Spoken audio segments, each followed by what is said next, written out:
بسم اللہ الرحمن الرحیم۔ نماز عبادتوں میں سے بہترین عبادت ہے، فرضوں میں سے اعلیٰ فرض ہے۔ نماز کا اہتمام ہمیں بہت زیادہ کرنا چاہیے۔ نماز کی بہت زیادہ اہمیت ہے کیونکہ اللہ تعالیٰ نے قرآن مجید کے اندر نماز کا تذکرہ بارہا فرما کر اس کی اہمیت ہمیں بتائی۔ ہمیں چاہیے کہ ہم نماز کا ہر حال میں اہتمام کریں اور ہر حال میں نماز ادا کرنے کی کوشش کریں، غفلت نہ کریں، کیونکہ جب اللہ تعالیٰ نے قرآن مجید کے اندر بارہا اس کا ذکر فرما کر اس کی اہمیت ہمیں بتائی تو ہمیں چاہیے کہ جب اللہ ہمیں اس کی اہمیت بیان کر رہا ہے تو ہمیں بھی اس کو اہم سمجھنا چاہیے تاکہ ہم اللہ کے حقیقی بندے شمار ہوں۔ اور نماز کے بارے میں نبی کریم صلی اللہ تعالیٰ علیہ وآلہ وسلم کے بے شمار فرامین پڑھ کر سن کر یہ پتہ چلتا ہے کہ نماز کی اہمیت بہت زیادہ ہے۔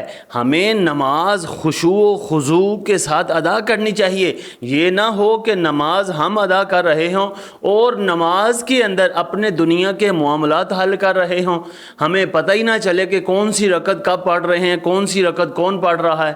حضرت علی رضی اللہ تعالی عنہ کے بارے میں آتا ہے کہ جب نماز کا ٹائم ہوتا تو حضرت علی رضی اللہ تعالی عنہ کا چہرہ مبارک متغیر ہو جاتا، تبدیل ہو جاتا، آپ کی رنگت بدل جاتی۔ تو لوگوں نے پوچھا حضور یہ کیوں بدلتا ہے کہ جب نماز کا ٹائم ہوتا ہے آپ کے چہرے کی رنگت بدل جاتی ہے، آپ کا چہرہ متغیر ہو جاتا ہے؟ تو حضرت علی رضی اللہ تعالی عنہ نے فرمایا کہ میں اس عبادت کو اور اس اللہ کی امانت کو ادا کرنے لگا ہوں جس امانت کو اللہ تعالیٰ نے پہاڑوں پر پیش کیا، سمندروں پر پیش کیا، تو انہوں نے اس کو اٹھانے سے انکار کر دیا۔ میں نے اس امانت کو اٹھایا اور میں اس امانت کو ادا کرنے لگا ہوں۔ حضرت امام زین العابدین رضی اللہ تعالی عنہ، حضرت امام حسین کے بیٹے جن کا نام گرامی علی بن حسین ہے، ان کے بارے میں آتا ہے کہ جب نماز کا ٹائم آتا تو ان کا چہرہ بھی تبدیل ہو جاتا، ان کے چہرے کی رنگت بھی بدل جاتی۔ تو گھر والوں نے پوچھا کہ محترم جب وضو کرتے ہو نماز سے پہلے آپ کا چہرہ تبدیل ہو جاتا ہے؟ تو آگے سے حضرت امام زین العابدین نے بڑا ہی خوبصورت جواب دیا، کہا کہ میں رب تعالیٰ کی عظیم بارگاہ کے سامنے کھڑا ہونا ہے، مجھے ڈر لگتا ہے کہ اللہ عظیم ہے، اللہ کو ہمارے اعمال کی ضرورت نہیں۔ اس کے علاوہ بھی علماء کرام، اولیاء کرام نماز کا بہت زیادہ اہتمام کرتے تھے، خشوع و خضوع کرتے تھے، اللہ سے ڈرتے ہوئے نماز ادا کرتے تھے۔ حضرت حاتم اصم رضی اللہ عنہ ایک بزرگ گزرے ہیں۔ اصم کا معنی ہوتا ہے بہرا۔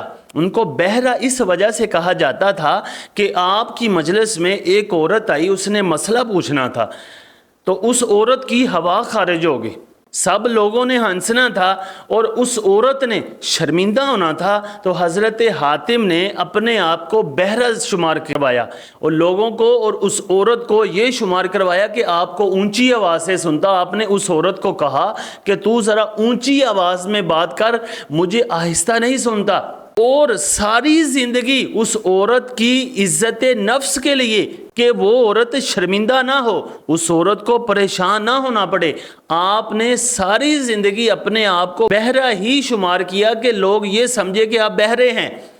ایک انسان کی عزت نفس کے لیے آپ نے اپنے آپ کو ساری زندگی بہرا شمار کروایا، لوگوں کو یہی بتایا۔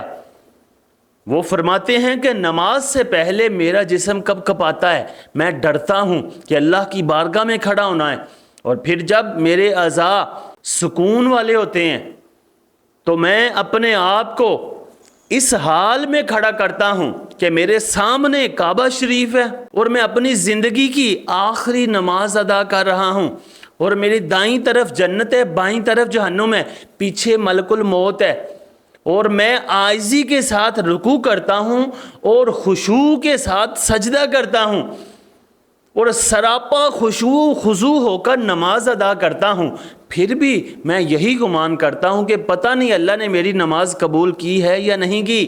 یعنی وہ نماز بھی ادا کرتے تھے اور اللہ کی بارگاہ سے ڈرتے بھی تھے کہ اللہ نے پتہ نہیں قبول کی یا نہیں کی۔ اور خشوع و خضوع اتنا زیادہ کرتے تھے، تو پھر بھی آج ہم نماز بھی نہ پڑھیں اور اوپر سے تانا زنی بھی ان لوگوں کو کریں جو نماز ادا کرتے ہیں۔